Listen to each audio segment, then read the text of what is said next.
Rajesh law centre में आप लोगों का स्वागत है। आज हम लोग उत्तर प्रदेश उच्चतर न्यायिक सेवा के प्रारंभिक एवं मुख्य परीक्षा में जो द्वितीय प्रश्न पत्र है विधि का, उस पर चर्चा करेंगे। उसका टॉपिक है दहेज प्रतिषेध अधिनियम 1961। दहेज प्रतिषेध अधिनियम 1961 को समराइज फॉर्म में यहाँ मैंने पूरे एक्ट को इस बोर्ड पे दर्शाया है और आपको इतना मैं बता दूंगा कि यहाँ से चाहे प्रारंभिक परीक्षा में क्वेश्चन पूछा जाए, चाहे मुख्य परीक्षा में पूछा जाए या आपसे इंटरव्यू में पूछा जाए, कुछ भी गलत नहीं होगा। यानी ये वीडियो आपके प्रारंभिक एवं मुख्य परीक्षा के लिए पर्याप्त है, इसके अलावा कुछ जरूरत नहीं है। आप चाहें तो इसी को देख करके अपना संक्षिप्त नोट्स भी बना सकते हैं। साथ ही साथ इसकी क्लास ऑलरेडी चल रही है हमारे ऑनलाइन और ऑफलाइन। यूपीएससीएस के लिए क्लास चलाया जा रहा है। अगर किसी बच्चे को संपर्क करना है तो इस दिए गए नंबर पे आप सुविधानुसार संपर्क करके क्लास ज्वाइन कर सकते हैं। इसके पहले भी और भी वीडियो अपलोड किए गए हैं चैनल पे, आप लोग वहां से जाके देख सकते हैं। हम लोग शुरू करते हैं दहेज प्रतिषेध अधिनियम 1961। इसको संक्षिप्त में डीपी एक्ट कहा जाता है। क्या कहा जाता है? DP act, dowry prohibition act. इससे जुड़े हुए कुछ प्रोविजंस आपको और मिलेंगे आईपीसी में, इंडियन पेनल कोड में धारा 304 बी। दहेज के लिए अगर किसी महिला की मृत्यु हो जाती है आकस्मिक परिस्थितियों में तो 304 बी का अपराध बनता है, जो अब भारतीय न्याय संहिता की धारा 80 हो गई है। साथ ही साथ दहेज की मांग करना भी एक और अपराध है, क्रूरता का अपराध होता है। तो आईपीसी की धारा 498 ए भी लगेगी। आईपीसी की धारा 498 ए। तो आईपीसी की आपको दो धाराएं मिल गई, 304 बी बीएनएस की धारा 80 हो गई है और दूसरी धारा है 498 ए 498 304 बी 1986 में जोड़ा गया है, 498 1983 में जोड़ा गया है। ध्यान दीजिएगा 498 का जो एक्ट नंबर है 46 है, 304 बी का एक्ट नंबर जो है वो आपका 43 है। साथ ही साथ अगर दहेज की मांग होती है तो आईपीसी और डीपी एक्ट के साथ साथ घरेलू हिंसा निवारण अधिनियम 2005 के तहत भी अपराध बनता है। ध्यान दीजिए, घरेलू हिंसा निवारण अधिनियम 2005 के तहत भी अपराध बनता है, क्योंकि वहां जो घरेलू हिंसा की डिफिनीशन धारा 3 में दी गई है, वहां जो घरेलू हिंसा निवारण अधिनियम में परिभाषा दी गई है धारा 3 में घरेलू हिंसा की, उसमें दहेज मांगना भी घरेलू हिंसा में शामिल है। चलिए अब इस एक्ट पे हम लोग आते हैं। सबसे पहले ओवरऑल, जैसा कि हर एक वीडियो में मैं आपको पहले act number 28, in force date, passing date, section, chapters जो भी हैं, नेचर, इसके बारे में चर्चा करता हूं। इस वीडियो में भी एक बार चर्चा की गई है। इस एक्ट का एक्ट नंबर आपका 28 है। ये 20 मई 1961 को पास हो गया है, 1 जुलाई 1961 से लागू है। तो 1 जुलाई स्कूल खुलने का समय होता है बच्चों का, 1 जुलाई को। तो 1 जुलाई आप बिल्कुल याद रखिएगा कि 1 जुलाई को ही दहेज प्रतिषेध अधिनियम लागू किया गया 1961 में। टोटल धाराएं इसमें 10 हैं। इसके पहले जो मैं इस वीडियो बनाया हूं आप लोगों के लिए यूपीएससीएस के संदर्भ में, उसमें आपने पढ़ा है स्त्री अशिष्ट रूपण प्रतिषेध अधिनियम 1986, स्त्री अशिष्ट रूपण प्रतिषेध अधिनियम 1986। उसमें भी टोटल धारा 10 है। उसमें भी टोटल कितनी धाराएं हैं? 10 है। तो इस तरह से एक एक करके आपको ध्यान रखना है कि वो एक्ट भी टोटल 10 धाराओं का है, ये एक्ट भी टोटल 10 धाराओं का है। ठीक, तो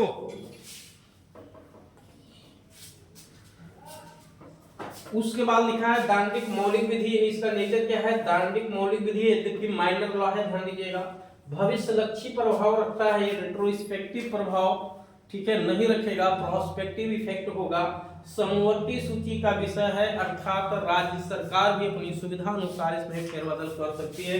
यद्यपि रूल मेकिंग पावर आप देखेंगे राज्य सरकार को ही मिला हुआ है। इस दहेज के लेन देन के अपराध को रोकने के लिए, दहेज के लेन देन के अपराध को रोकने के लिए एक दहेज प्रतिषेध अधिकारी भी नियुक्त किया गया, दहेज प्रतिषेध अधिकारी जिसको डीपीओ कहा गया है, जिसकी सहायता के लिए, जिसको एडवाइस करने के लिए एक सलाहकार बोर्ड भी बनाए जाने का प्रावधान किया गया धारा 8 ख में, जिसमें 5 सदस्यों की एक टीम होती है, जिसमें कम से कम 2 महिलाएं होंगी, जिसमें कम से कम 2 महिलाएं होंगी। ये सब गठन करने की पावर राज्य सरकार को दिया गया है, ठीक है। उसके लिए धारा 10 में नियम बनाने की पावर राज्य सरकार को दिया गया है। अब एक बात और बता दें, ये जो एक्ट है दहेज प्रतिषेध अधिनियम, ये एक ऐसे अपराध को कवर किया गया है जो सामाजिक बुराई है देश की। यही कारण है कि जो सीआरपीसी का चैप्टर 21A है, अभिवाक सौदेबाजी, धारा 265 का से 265 था, उसमें धारा 265 का में एक लाइन लिखा हुआ है कि अभिवाक सौदेबाजी किन अपराधों में नहीं हो सकती, तो उसके अंतर्गत लिखा हुआ है कि ऐसा कोई अपराध जो देश की सामाजिक स्थिति के विरुद्ध हो। तो दहेज प्रतिषेध, दहेज का लेन देन देश की सामाजिक स्थिति के विरुद्ध होने वाला अपराध है, ध्यान दीजिएगा। अतः इस अपराध के होने पे इसमें अभिवाक सौदेबाजी की गुंजाइश नहीं। चलिए अब इस एक्ट पे हम लोग आते हैं। दांडिक मौलिक विधि, भविष्यलक्षी प्रभाव, समवर्ती सूची का विषय है। पूरे के पूरे एक्ट में टोटल 10 धाराएं हैं। पहली धारा अधिनियम का संक्षिप्त नाम, विस्तार और प्रारंभ की बात करते हैं, संपूर्ण भारत पे लागू है। इसका संक्षिप्त नाम दहेज प्रतिषेध अधिनियम 1961 है। इसका विस्तार संपूर्ण भारत पे है। लागू कब से होगा, ये आपका 1 जुलाई 1961 से लागू है। धारा 2 इसकी बहुत महत्वपूर्ण धारा है। सबसे महत्वपूर्ण धारा अगर कोई है तो वो धारा 2 है इस एक्ट की, जहां दहेज की परिभाषा दी गई है, डिफिनीशन ऑफ डाउरी, दहेज की परिभाषा दी गई है। ध्यान दीजिएगा, दहेज की परिभाषा आपके सीआरपीसी में, आईपीसी में भी धारा 304B में कोई परिभाषा नहीं दी गई, ठीक है, वहां कोई परिभाषा नहीं दी गई है। परिभाषा आपका यही धारा 2 में दी गई है। दहेज की परिभाषा धारा 2 में दी गई है। अभी मैं उस पर चर्चा करूंगा क्या होता है। धारा 3 में दहेज को लेने देने को अपराध बनाया गया है। धारा 4 में दहेज मांगना अपराध बनाया गया है। धारा 4 का में दहेज मांगने के लिए प्रचार प्रसार अगर करते हैं तो भी अपराध, यानी कोई विज्ञापन निकालते हैं जिसमें ऐसा दिखाई देता है, दर्शित होता है कि आप दहेज मांग रहे हैं, तो भी अपराध है। साथ ही साथ एक धारा इसमें पनिशमेंट की और है, वो है धारा 6। धारा 6 कहते हैं कि जब दहेज का जो लेन देन हुआ है, अगर वो स्त्री से भिन्न किसी व्यक्ति ने दिया है तो दहेज की राशि स्त्री को दिला दिया जाएगा। अगर वो असमर्थ है या उसकी मृत्यु हो गई है तो उसके वारिसों को, या अगर वो भी संभव नहीं है तो उसके माता पिता को लौटा दिया जाएगा। निर्धारित समय के भीतर अगर दहेज की राशि जो लेन देन हुई है, अगर लड़की को या उसके माता पिता को या उसके वारिसों को जैसा भी उस मामले में उपयुक्त हो, नहीं वापस किया जाता है तो इसे अपराध बनाया गया। तो टोटल आप देखेंगे इस अधिनियम में 4 धाराएं हैं जो दांडिक नेचर, मतलब जिसमें सजा का प्रावधान है। वो है धारा 3, धारा 4, धारा 4 का और धारा 6। ये 4 धाराएं सजा से जुड़ी हुई हैं। कौन कौन सी? धारा 3, धारा 4, धारा 4 का और धारा 6। इन 4 धाराओं में सजा लिखा हुआ है, ठीक है। यहां देखिए धारा 6 हो गया, उसके बाद धारा 4 का, धारा 4 और धारा 3, ये सजा लिखी हुई है। अभी मैं इस पे डिस्कस कर लूंगा, ठीक है। दहेज लेन देन, दहेज क्या है? धारा 2, दहेज लेना देना धारा 3 में अपराध, दहेज मांगना धारा 4 में अपराध। फिर समझिए दहेज क्या है? दहेज किसे कहेंगे? धारा 2। दहेज का लेना देना कहां अपराध बनाया गया? धारा 3। दहेज मांगना कहां अपराध है? धारा 4, ठीक। और दहेज मांगने के लिए विज्ञापन निकालना धारा 4 का में अपराध बनाया गया, ये बाद में जोड़ा गया है। उसके बाद अगली दो जो धारा है पनिशमेंट की, धारा 6 है, जिसमें यदि दहेज की राशि महिला को, यानी लड़की को या उसके उत्तराधिकारियों को या उसके माता पिता को नहीं वापस किया जाता है तो उसको भी अपराध बनाया गया। कहाँ? धारा 6 में बनाया गया। इसके अलावा जितनी भी धाराएं इसमें हैं जो बच गई धारा, जैसे धारा 5 बच गई, धारा 5, धारा 7, धारा 8, 8 का 9 और 10 बच गई। धारा 5 जो इस अधिनियम की है, दहेज प्रतिषेध अधिनियम की, वो कहती है, ठीक है, धारा 5 की जो दहेज के लेन देन का एग्रीमेंट हुआ है, ये एग्रीमेंट वायड है, ध्यान रखिएगा, इस एग्रीमेंट का परिवर्तन नहीं कर देता, यानी ये करार विधिता परिवर्तनीय नहीं है, धारा 0 है। ठीक है, संविधान अधिनियम की धारा 23 को यहाँ जरूर याद रखिएगा, क्योंकि धारा 23 क्या कहती है? ऐसा कोई करार जो विधि द्वारा प्रतिषिद्ध हो या जिसका परिवर्तन कराए जाने पे विधि के उपबंधों को विफल कर रहा हो, या किसी व्यक्ति के शरीर या संपत्ति को नुकसान पहुंचाने वाला हो, या कपटपूर्ण हो, या वो न्यायालय उसे अनैतिक या लोकनीति के विरुद्ध समझता हो, तो ऐसा करार 0 है। ठीक, तो दहेज का लेन देन जाहिर सी बात है धारा 23 के अंतर्गत जरूर आएगा, उस एग्रीमेंट को 0 बना दिया गया है यहाँ पे। उसके बाद धारा 6, ये तो अभी दहेज की राशि किसको वापस की जाएगी, धारा 6 है। 7 संज्ञान से जुड़ा हुआ, किससे जुड़ा हुआ है? संज्ञान, यानी इस अपराध का संज्ञान कौन और किस आधार पे लेगा, तो इस अधिनियम के तहत अपराध का संज्ञान कौन और किस आधार पे लेगा, अभी इस पे चर्चा करेंगे। 8 नेचर बताता है कि ये एक्ट के तहत जो अपराध है वो कैसा होगा, तो आप देखेंगे अपराध संज्ञेय, अजमानतीय और असमनीय अपराध है।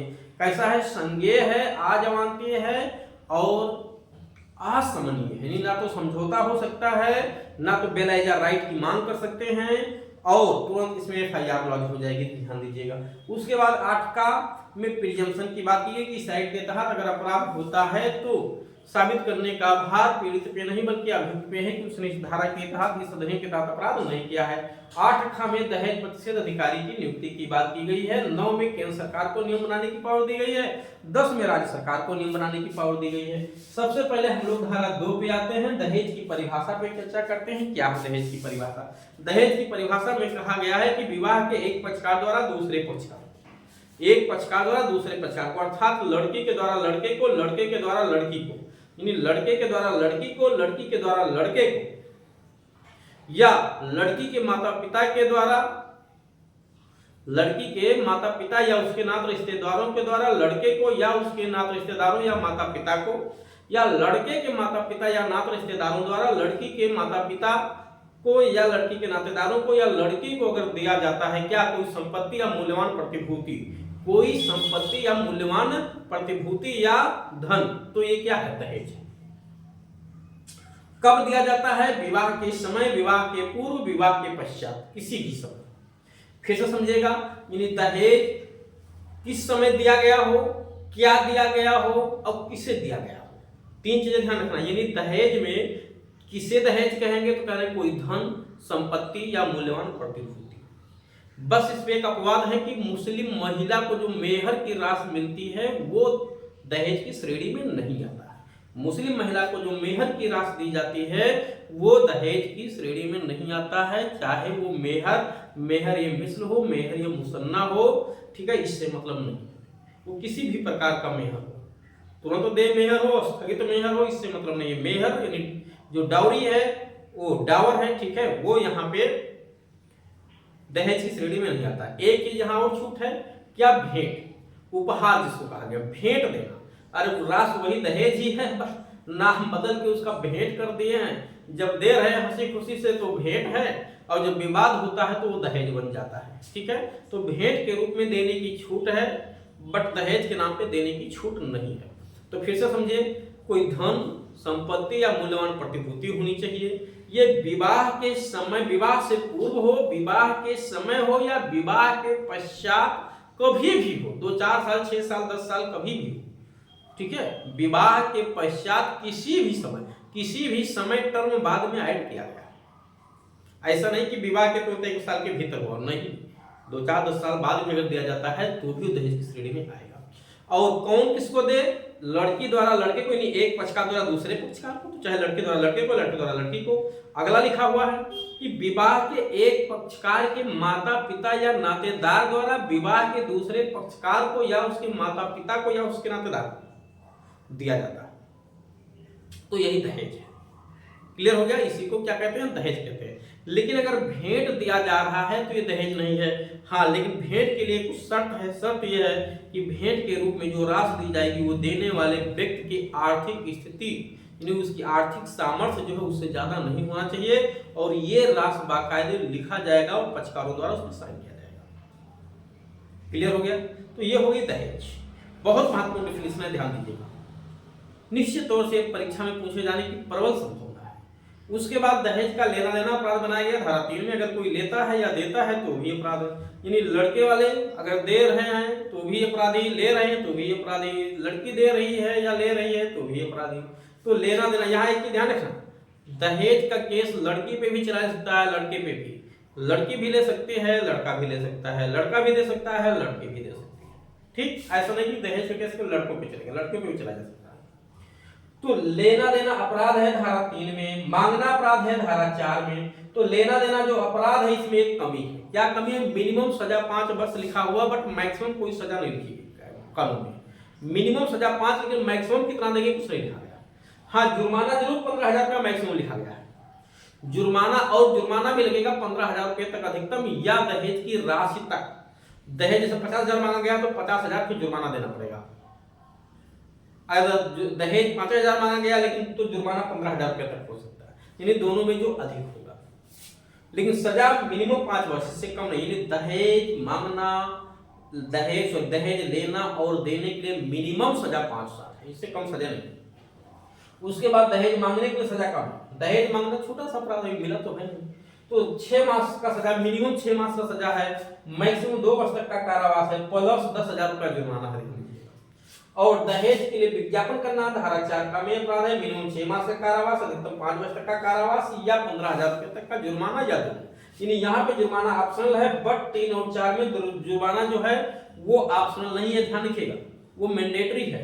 पहले में 5 साल मिनिमम है, 5 साल मिनिमम कारावास, 15,000 रुपया जुर्माना, फिर 6 मास कारावास मिनिमम, 2 वर्ष तक का कारावास अधिकतम हो सकता है, 10,000 रुपया जुर्माना। और इसमें भी जो 4 का है इसमें भी मिनिमम 6 मास है, तो 4 और 4 का में दोनों में मिनिमम 6 मास है, बट जहां 4 में मैक्सिमम 2 वर्ष है, यहाँ पे मैक्सिमम 5 वर्ष है विज्ञापन पे, और जुर्माना 15,000 रुपये है। तो 3 में 15,000, 4 का में 15,000, 4 में 10,000 रुपया जुर्माना है।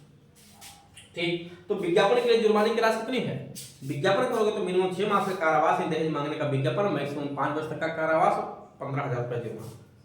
दहेज जो है मांगना में जुर्माने की राशि 10,000 रुपये तक, दहेज लेने देने में 15,000 रुपये तक। उसके बाद जो एग्रीमेंट होगा वो शून्य होगा, मैंने पहले बता दिया, धारा 5 कहती है।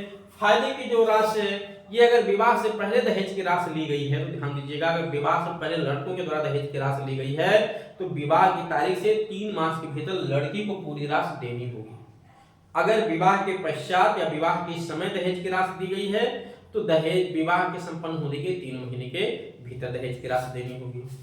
वो संपन्न होने से देने की तारीख से 3 मास के भीतर वापस करना होगा किसको? लड़की को दहेज की राशि।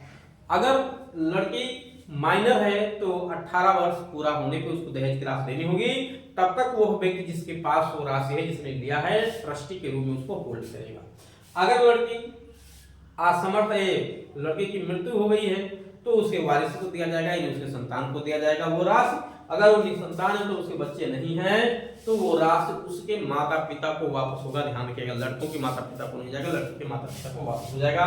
और ये राशि निर्धारित समय 3 महीने के भीतर वापस करना होता है। अगर निर्धारित समय के भीतर राशि वापस नहीं की गई तो यहाँ भी मिनिमम 6 मास का कारावास है, 2 वर्ष तक का कारावास जो अधिकतम हो सकेगा, मिनिमम 5,000 रुपया जुर्माना, मैक्सिमम 10,000 रुपये का जुर्माना है, ध्यान दीजिएगा। और अपराध इस एक्ट के तहत जितने भी अपराध हैं ये सब क्या है? कॉग्निजेबल है।